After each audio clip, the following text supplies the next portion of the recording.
इस बार वापसी पर हम दीपालपुर के एक गांव शामदीन वागरा रुके। दीपालपुर ज़िला उकाड़ा की एक तहसील है और ये यहाँ के एक छोटे शहर का नाम भी है। ये इलाका पाकिस्तान में आलू का गढ़ है। हमारा मुल्क जितना आलू पैदा करता है उसका 80% दीपालपुर और उसके आसपास में ही उगाया जाता है।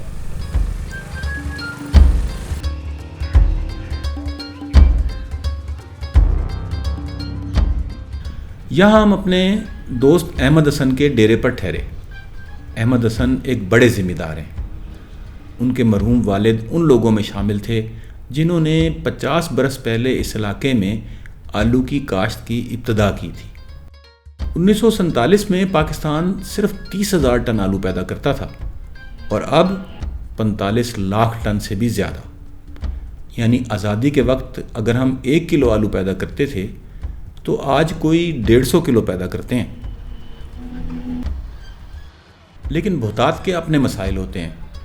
हर 4-5 साल बाद आलू बोरान का शिकार हो जाता है और उसकी कीमत क्रैश कर जाती है और किसान रुल जाते हैं। सुजाग ने ये वीडियो 4 साल पहले बनाई थी और इस साल भी सूरत हाल वैसी की वैसी ही है। फिर आया 2015, किसानां ने रज के आलू वाए ते पैदावार पुज गई 40 लाख टन। मंडियां विच आलूआं दे ढेर लग गए। हुकूमत ने आलू बाहर भेजण ते रोक भी ना मुकाई, पर किसान मारिया गया। बल्कि अब तो कुछ और फैक्टर्स की वजह से मामला ज़्यादा गंभीर होता जा रहा है। हमारे दोस्त अहमद हसन ने बताया, सब तो बड़ा एक और प्रॉब्लम ये आ गया कि आलू की फसल का एरिया जो वसी हो गया है। कपास का जो सैटबैक आया मार्केट तो निकल गया है। कपास का एरिया सारा जो है वो चेंज होता आलू तरफ चला गया। जो आलू पाकपतन उकाड़ा तो साहिवाल डिवीजन के कसूर के अंदर डिस्ट्रिक्ट के अंदर हैगा सी, वो अज मुल्तान तक चला गया, बल्कि डीजी खान तक आलू चला गया। एरिया इन्ना वसी होने की वजह तो आलू की काश्त ज़्यादा होगी, दूसरी पैदावार बहुत अच्छी ज़्यादा आती पई है, तो उसका रिजल्ट नुकसान होंदा मार्केट के वाले। जिस असी एरिया बैठे हाँ ए ते सी ना तकरीबन कॉटन बेल्ट दी असी इहनूं कहंदे सी ना कि कॉटन बॉर्डर सी, बिल्कुल कॉटन नहीं जी जी।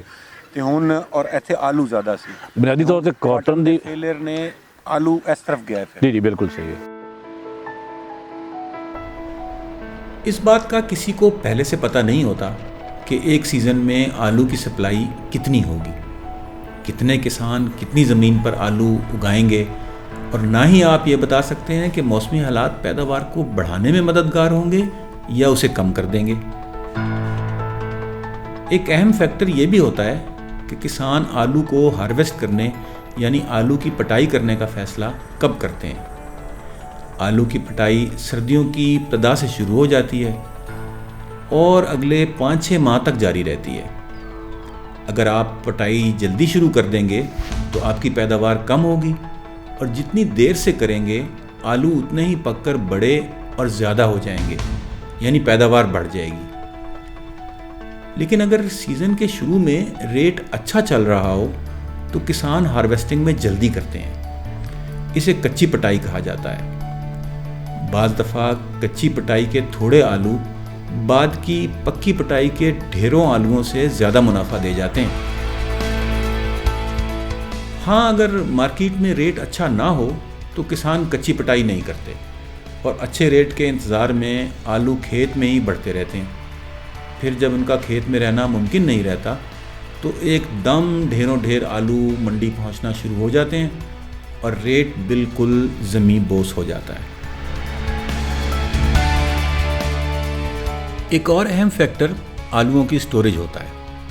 हर साल आलूओं की एक बड़ी मिकदार कोल्ड स्टोरों में चली जाती है और जब मार्च अप्रैल के बाद इनकी पटाई बंद हो जाती है तो मंडियों को ताज़ा आलूओं की बजाय स्टोरों से सप्लाई शुरू हो जाती है, जो अगली पटाई तक जारी रहती है।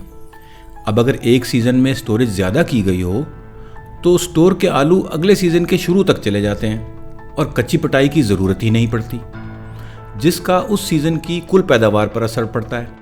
लेकिन इसके बरक्स अगर एक सीज़न की इब्तिदा पर स्टोर खाली पड़े हों तो किसान धड़ाधड़ कच्ची पटाई करते हैं और कुल पैदावार कम हो जाती है। सप्लाई की ये पेचीदगियाँ आलू के रेट से खेलती रहती हैं।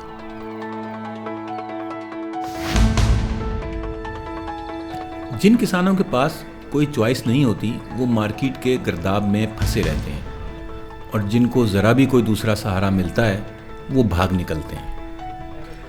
दीपालपुर में मेरा पुराना दोस्त इफ्तिखार भी रहता है। वो आलू का एक छोटा किसान था जिसको इस दलदल से एक सरकारी स्कीम ने निकाल लिया और उसने फिर कभी पीछे मुड़कर नहीं देखा। ਬਾਰਿਸ਼ਾਂ ਹੋ ਗਈਆਂ, ਹਨੇਰ ਆ ਗਿਆ, ਇਹ ਉਹ ਮਤਲਬ ਇਸ ਤਰ੍ਹਾਂ ਹੋ ਗਿਆ, ਉਹਦੇ 'ਚ ਵੀ ਨੁਕਸਾਨ ਹੋ ਸਕਦਾ ਹੈ। ਅਗਰ ਉਹਦੇ ਹੱਥੋਂ ਅਸੀਂ ਨਿਕਲ ਗਏ ਤੇ ਫਿਰ ਅਸੀਂ ਮਤਲਬ ਆੜਤੀ ਦੇ ਹੱਥੀ ਚੜ ਜਾਵਾਂਗੇ। ਆੜਤੀ ਦੇ ਹੱਥੋਂ ਨਿਕਲਾਂਗੇ ਤੇ ਮਤਲਬ ਅੱਗੇ ਮੰਡੀ ਦਾ ਰੇਟ ਹੈ, ਮਤਲਬ ਕੁਝ ਨਾ ਕੁਝ ਕਿਸੇ ਨਾ ਕਿਸੇ ਪਰ ਸਾਨੂੰ ਪਤਾ ਹੈ ਕਿ ਮਤਲਬ ਉਹ ਇਨਸਿਕਿਉਰਿਟੀ ਬਿਲਕੁਲ ਪੂਰੇ ਸਾਰੀ ਹਰ ਜਗ੍ਹਾ ਤੇ ਜਿਹੜਾ ਹੈ ਉਹ ਪ੍ਰੋਬਲਮ ਹੀ ਹੈ ਜੀ। ਜਿਹੜਾ ਛੋਟਾ ਜ਼ਿਮੀਂਦਾਰ ਹੈ ਉਹਨੇ ਪਹਿਲੇ ਹੀ ਉਧਾਰ ਚੁੱਕਿਆ ਹੁੰਦਾ ਹੈ, ਮਤਲਬ ਖਾਦ ਵੀ ਉਹਦੀ ਉਧਾਰ ਹੈ, ਦਵਾਈਆਂ ਵੀ ਉਹਦੀਆਂ ਉਧਾਰ ਨੇ, ਬੀ ਵਗੈਰਾ ਮਤਲਬ ਜੋ ਕੁਝ ਹੁੰਦਾ ਉਹ ਸਾਰਾ ਉਧਾਰ ਲੈ ਕੇ ਉਹ ਕਰ ਰਿਹਾ ਹੁੰਦਾ ਤੇ ਉਹਦੀ ਆਸ ਹੁੰਦੀ ਕਿ ਜੋ ਹੀ ਮੇਰੀ ਫਸਲ ਹੋਵੇਗੀ ਮਤਲਬ ਫਸਲ ਦੇ ਪੈਸੇ ਮੈਂ ਉਹਨੂੰ ਵਾਪਸ ਮੋੜ ਦੇਵਾਂਗਾ ਔਰ ਉਹਦੇ ਵਿੱਚ ਕੁਝ ਬਚਣਾ ਹੁੰਦਾ ਜ਼ਿਮੀਂਦਾਰ ਨੂੰ, ਜਿਹਦਾ ਕਿ ਪਤਾ ਨਹੀਂ ਹੁੰਦਾ ਕਿ ਕੀ ਬਚਣਾ ਹੈ ਕਿ ਨਹੀਂ ਬਚਣਾ। ਤੇ ਅਗਲੀ ਦਫਾ ਫਿਰ ਉਹਦੇ 'ਚ ਨੁਕਸਾਨ ਹੋ ਗਿਆ ਤੇ ਫਿਰ ਉਧਾਰ ਵੀ ਕੋਈ ਨਹੀਂ ਕਿਸੇ ਦੇਣਾ, ਕਿਉਂਕਿ ਅਸੀਂ ਪਿਛਲਾ ਹੀ ਉਧਾਰ ਉਹਨੂੰ ਨਹੀਂ ਦਿੱਤਾ ਤੇ ਉਹਨੇ ਸਾਨੂੰ ਅੱਗੇ ਫਿਰ ਮਤਲਬ ਕੀ ਦੇਣਾ। ਸਾਡੀ ਇੱਕ ਨਵਾਜ਼ ਸ਼ਰੀਫ ਸ਼ਬਾਜ਼ ਸ਼ਰੀਫ ਸਕੀਮ ਦੇ ਵਿੱਚ ਗੱਡੀ ਨਿਕਲੀ ਕੈਰੀ ਡੱਬਾ ਜੀ। ਇਹ ਕੈਰੀ ਡੱਬਾ ਮੇਰੇ ਦੋਸਤ ਨੇ ਲਵਾ ਦਿੱਤਾ, ਇਹ ਵਾਲਾ ਕੈਰੀ ਡੱਬਾ ਜਿਹੜੇ ਪਿੱਛੇ ਖੜਾ ਹੈ, ਇਹ ਵਾਲਾ ਕੈਰੀ ਡੱਬਾ ਇਹ ਇੱਕ ਦੋਸਤ ਨੇ ਇੱਕ ਸਕੂਲ ਦੇ ਨਾਲ ਲਵਾ ਦਿੱਤਾ। ਉਧਰ ਕੋਈ ਮੈਨੂੰ ਕੋਈ 25,000 ਰੁਪਏ ਤਕਰੀਬਨ ਮਹਾਨਾ ਆਮਦਨੀ ਆਉਣ ਲੱਗ ਪਈ। ਉਹਨਾਂ ਨੂੰ ਇੱਕ ਹੋਰ ਕੈਰੀ ਦੀ ਲੋੜ ਸੀ, ਮੈਂ ਇੱਕ ਕੈਰੀ ਹੋਰ ਲੈ ਲਿਆ ਜੀ। ਉਹਨਾਂ ਨੂੰ ਇੱਕ ਹੋਰ ਕੈਰੀ ਦੀ ਲੋੜ ਸੀ, ਮੈਂ ਇੱਕ ਹੋਰ ਲੈ ਲਿਆ ਜੀ। ਬਸ 3 ਕੈਰੀ ਹੋ ਗਏ। ਤੇ ਇਹ ਆਮਦਨ ਜਿਹੜੀ ਹੈ ਪੱਕੀ ਹੈ, ਇਹਦੇ ਵਿੱਚ ਰਿਸਕ ਨਹੀਂ ਹੈਗਾ। ਔਰ ਫਿਰ ਇਹਦਾ ਹੈ ਕਿ ਮਹੀਨੇ ਦਾ ਸੱਜੇ ਪੈਸੇ ਆ ਜਾਣੇ ਨੇ। ਵਾਈ ਦਾ ਹੁੰਦਾ ਹੈ ਕਿ ਉਹਨੇ 6 ਮਹੀਨੇ ਬਾਅਦ ਆਵਣਾ ਜਾਂ ਨਹੀਂ ਆਵਣਾ, ਬਸ ਕੱਚੀ ਪੱਕੀ ਜੀ ਗੱਲ ਹੁੰਦੀ। ਪਹਿਲਾਂ ਦੀ ਮਿਹਰਬਾਨੀ ਨਾਲ ਮੈਂ ਠੀਕ ਹਾਂ ਜੀ, ਖੁਸ਼ ਹਾਂ। ਉਹ ਆਪਣੀ ਜ਼ਮੀਨ ਜਿਹੜੀ ਮੈਂ ਰੈਂਟ ਤੇ ਦੇ ਕੇ ਠੇਕੇ ਤੇ 12 ਏਕੜ ਠੇਕੇ ਤੇ ਦੇ ਕੇ। ਅੱਛਾ, ਤੇ ਆਪਣੀ ਜ਼ਮੀਨ ਤੁਸੀਂ ਠੇਕੇ ਤੇ ਦੇ ਦਿੱਤੀ? ਆਪਣੀ ਜ਼ਮੀਨ ਠੇਕੇ ਤੇ ਦਿੱਤੀ ਜੀ। ਯਾਨੀ ਜਿਸ ਖੋਬੇ 'ਚੋਂ ਤੁਸੀਂ ਨਿਕਲੇ ਸੋ ਤੁਸੀਂ ਅਗਲਿਆਂ ਨੂੰ ਉਹਦੇ ਵਿੱਚ ਹਾਂ, ਅਗਲੇ ਨੂੰ ਮਤਲਬ ਮੈਂ ਔਰ ਮੇਰਾ ਭਾਈ ਅਸੀਂ ਤਕਰੀਬਨ ਕੋਈ 12 ਸਾਢੇ 12 ਦੇ ਲਗਭਗ ਗੱਡੀ ਲੈ ਕੇ ਅਸੀਂ ਚਲੇ ਜਾਂਦੇ ਕਾਲਜ ਔਰ ਪਿੱਛੇ ਮਾਲ ਮਨੀ ਜਿਹੜਾ ਉਹ ਬਜ਼ੁਰਗ ਨੇ ਉਹਨਾਂ ਦੀ ਰਖਵਾਲੀ ਕਰਦੇ ਰਹਿੰਦੇ ਨੇ। ਅਸੀਂ ਵਾਪਸ ਆ ਜਾਂਦੇ ਹਾਂ ਕੋਈ 5 ਸਾਢੇ 5 ਵਜੇ ਦੇ ਕਰੀਬ ਜੀ। ਔਰ ਫਿਰ ਮਤਲਬ ਮੇਰਾ ਭਾਈ ਔਰ ਅਸੀਂ ਰਲ ਕੇ ਮਤਲਬ ਮਾਲ ਮਨੀ ਦਾ ਵੀ ਕਰ ਲੈਂਦੇ ਹਾਂ। ਰਾਜੋਵਾਲ, ਕਿਲਾ ਸੌਦਾ ਸਿੰਘ, ਸੇਤੀ, ਚੌਕ ਹੁਜਰਾ, ਫਰੀਦਕੋਟ ਇਹ ਕਰੇਗਾ। ਔਰ ਇੱਕ ਹੁਜਰਾ ਸ਼ਹਿਰ ਤੋਂ ਲੈਂਦਾ ਘਾਰਾ ਪੁਲ, ਅਟਾਰੀ ਰੋਡ, ਮੇਨ ਬਾਜ਼ਾਰ, ਇਮਦਾਦ ਕਲੋਨੀ ਤੇ ਚੌਕ ਹੁਜਰਾ ਵੱਲੋਂ ਹੁੰਦਿਆਂ ਹੋਇਆਂ ਮਤਲਬ ਵਾਪਸ ਦੀਪਾਲਪੁਰ। ਤੇ ਇਹਦੀ ਪੂਰੀ ਟਰਾਂਸਪੋਰਟ ਕੰਪਨੀ ਹੋ ਗਈ ਹੈ, ਜ਼ਿੰਮੇਦਾਰੀ ਦੀ ਤੌਰ ਤੇ ਹੁੰਦੀ ਹੈ ਨਾ ਕੰਪਨੀ, ਲੇਕਿਨ ਬਸ ਟੌਰ ਹੀ ਬਚਦੀ ਹੈ ਉਹਦੇ 'ਚ, ਮਤਲਬ ਹੋਰ ਕੋਈ ਨਹੀਂ, ਮਤਲਬ ਕੁਝ ਪ੍ਰੋਫਿਟ ਕੋਈ ਨਹੀਂ। ਨਹੀਂ ਲੇਕਿਨ ਸਿਰਫ ਟੌਰ ਦੀ ਹੈ ਕਿ ਚਲੋ ਚਿੱਟੇ ਕੱਪੜੇ ਪਤਾ ਹੈ ਕਿ 10 ਕਿੱਲੇ ਜੀ ਫਲਾਣੇ ਬੰਦੇ ਜ਼ਮੀਨ ਹੈ ਤੇ ਵਾਈ ਵੂਈ ਹੋ ਰਹੀ, ਮਤਲਬ ਇਹ ਹੀ ਕੁਝ ਹੈ, ਲੇਕਿਨ ਉਹਦੇ 'ਚ ਕੋਈ ਪ੍ਰੋਫਿਟ ਨਹੀਂ। ਹੁਣ ਲੋਕ ਕਹਿੰਦੇ ਨਹੀਂ ਕਿ ਬਈ ਇਹ ਕਿ ਤੁਸੀਂ ਡਰਾਈਵਰੀ ਸ਼ੁਰੂ ਕਰਤੀ ਹੈ।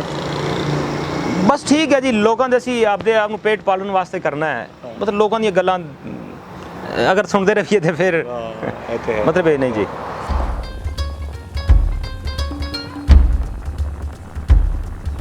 ये अंदाज़ा तो आपको हो गया होगा कि आलू की डिमांड सप्लाई का खेल सब कुछ हो सकता है पर सादा नहीं। और जो बात इस खेल को जानलेवा बनाती है वो ये है कि इसके खिलाड़ियों के दरमियान आपस में कोई कोऑर्डिनेशन नहीं होती। सब अपनी अपनी समझ के मुताबिक अपने अपने मफाद में वक्ती फ़ैसले करते हैं। इसीलिए हर वक्त यहाँ बहरान और अफरा तफरी रहती है। ऐसा कोई इदारा महकमा मौजूद नहीं जो खेल के असूल तय करे और फिर इन पर अमल दरामद करवाए। महकमा ज़राअत तो आपको मालूम ही है कि आजकल कहाँ मसरूफ़ होता है।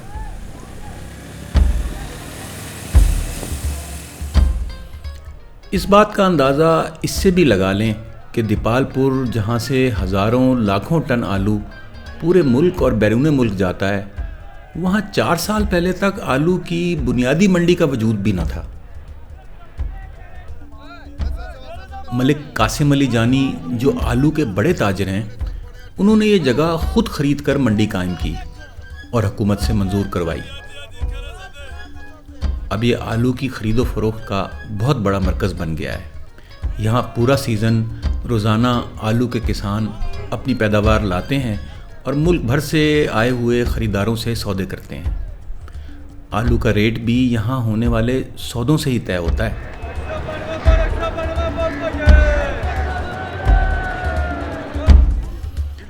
मलिक जानी पश्तून है पेशावर से ताल्लुक़ है इनका और जद्दी पुश्ती आड़ती हैं। उन्होंने कोई 20 साल पहले दीपालपुर रिहाइश इख्तियार कर ली थी और अब बड़े फ़ख्र से बताते हैं कि उनके शनाख्ती कार्ड पर परमानेंट एड्रेस भी दीपालपुर का ही है। अल्लाह के फजल से एक्सपोर्ट हमारा बहुत बेहतर हो गया। ये हमारे इंटरनल काविशों की वजह से बहुत ही बेहतर हो गए हैं, क्योंकि नए मार्केट्स यानी ये ममालिक हमारे उसमें तुर्की, लबनान, यूरोप तक भी हमारी रसाई हो गई। अगर गवर्नमेंट हमारा साथ देते हैं तो अल्लाह के फजल से और भी बेहतर होते हैं और अच्छे मायनों में हमारा शुमार होता है। उन्होंने मंडी के साथ ही एक्सपोर्ट के लिए आलू की प्रोसेसिंग और रीपैकिंग का प्लांट भी लगाया हुआ है। पैदावार ज़्यादा होने की वजह से एक्सपोर्ट की अहमियत दिन ब दिन बढ़ती जा रही है। लेकिन ए कोई परमानेंट ਜਾਂਦਾ है, हर दफ़ा कोई बन गई है साड़ी हिस्ट्री कि ਜਾਂਦਾ रहता है या नहीं। बस कभी चला गया कभी? प्रॉब्लम ये है कि बकायदा मार्केट कोई नहीं है। अगर किसी एक एरिए में अगर ख़राब हो जाता है तो फिर सानू इंटरनेशनल मार्केट कंपीटिशन करना पैंदा है। मिस्र दा आलू आ जाता है, कदे ईरान दा आलू इन्वॉल्व हो जाता है, इंडियन आलू है, सानू उहदे नाल कंपीटिशन करना पै जाता है। साडी इनपुट कॉस्ट ज़्यादा होने की वजह तो साडा कंपीटिशन टफ हो गया सारे एरिया का। नहीं ए गल नहीं मैं समझा कि मतलब अगर किसी जगह दा आलू यानी मार्केट अगर रशिया आलू बेचने असी, हाँ प्रॉब्लम ये है कि रशिया की मार्केट तो ओपन इंटरनेशनल मार्केट है ना, उस ते कंपीटिशन सानू करना पेगा। मिस्र दा आलू आ जाता है, ईरानी आलू आ जाता है, सानू उन्हां नाल कंपीट करना पैंदा है। इंडियन आलू भी उस मार्केट दे कि मतलब साडी लाटरी उस वेले निकलदी जिस वेले किसी होर मुल्क दा कोई बेड़ा गर्क हो गया होवे। सानू वेट करना पैंदा किसी दा प्रॉब्लम कोई मसाइल बन जाणगे तो कोई रस्ता निकले तार दी तां चीज़ आ जाता है। अफगानिस्तान दा बॉर्डर है, वो साडे लिए बड़ा बड़ा प्रॉब्लम बनदा पिया। उस तो जिहड़ा है उहदे इंपोर्ट एक्सपोर्ट दे हवाले नाल प्रॉब्लम आंदे पे ने। ਜਿਹੜੇ ट्रकिंग ਦਾ ਜਾਂ ਬਾਕੀ ਰਸਤਾ ਜਿਹੜਾ ਚੱਲਦਾ ਪਿਆ ਉਸ ਦਾ ਉਹ ਪ੍ਰੋਸੈਸ ਇੰਨਾ ਸਲੋ ਹੋਣ ਦੀ ਵਜ੍ਹਾ ਤੋਂ ਸਾਡਾ ਐਕਸਪੋਰਟ ਦਾ ਰਸਤਾ ਕਮਜ਼ੋਰ ਹੁੰਦਾ ਪਿਆ। रशिया ਜਾਂ ਅਫਗਾਨਿਸਤਾਨ ਦਾ ਬਾਰਡਰ ਬਿਹਤਰ ਹੋ ਜਾਏ ਤਾਂ ਫਿਰ ਵੀ ਕੋਈ ਜਿਹੜਾ ਹੈ ਮੁxtਲਿਫ ਜਿਹੜੇ ਸੈਂਟਰਲ ਏਸ਼ੀਅਨ ਸਟੇਟਸ ਹਨ ਉੱਥੇ ਸਾਡੇ ਕੋਲ ਬਿਹਤਰ ਰਸਤਾ ਮਿਲ ਸਕਦਾ ਹੈ। ਲੇਕਿਨ ਉਸ ਦੇ ਅੰਦਰ ਜਿਹੜੇ ਪੋਲੀਟੀਕਲ ਇਸ਼ੂਜ਼ ਹਨ, ਮਸਾਇਲ ਪ੍ਰੋਬਲਮ ਹੁੰਦੀ ਸਾਡੇ ਵਾਸਤੇ ਫਾਲਟ ਆ ਜਾਂਦਾ ਚਾਹੁੰਦਾ। वैल्यू एडिशन ਦੀ ਵੀ ਕੋਈ ਸਪੇਸ ਮੌਜੂਦ ਨਹੀਂ ਹੈ, ਅਸੀਂ ਸਿਰਫ ਆਲੂ ਹੀ ਬਣਾ ਰਹੇ ਹਾਂ। ਜਿਹੜੀ ਸ਼ੂਗਰ ਫਰੀ ਵੈਰਾਈਟੀਆਂ ਦੇ ਹਵਾਲੇ ਨਾਲ ਮੁxtਲਿਫ ਕੰਪਨੀਆਂ ਆ ਗਈਆਂ ਨੇ, ਜਿਸ ਤਰ੍ਹਾਂ ਲੇਜ਼ ਹੈ, ਯੂਨਾਈਟਿਡ ਹੈ, FFC वगैरह ग्रुप्स आ गए ने, लेकिन उन्होंने मार्केट शेयर कितना ले रहे हैं, लेकिन एरिया बहुत ज़्यादा है तो प्रोडक्शन भी बहुत ज़्यादा है। अगर मुतबादल स्टार्च के हवाले नाल जैसे कैमिकल जो स्टार्च डिवेलप होता है फूड के हवाले नाल या इसके टैक्सटाइल इंडस्ट्री के हवाले नाल यूज़ होता है, अगर उस मार्केट लिया जाए तो होर चीज़ां बेहतर आ सकदियां ने। वैल्यू एडिड शेप मुख्तलिफ होर डिवेलप करनी पड़नगियां।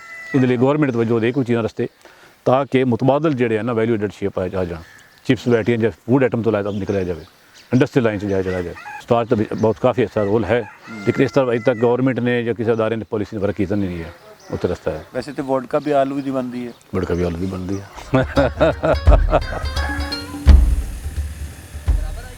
अब दिन में टेम्परेचर काफ़ी बढ़ गया है। वापसी पर हम हाईवे पर कुछ खाने के लिए रुके। गांव से सीधा ग्लोबल फास्ट फूड चेन।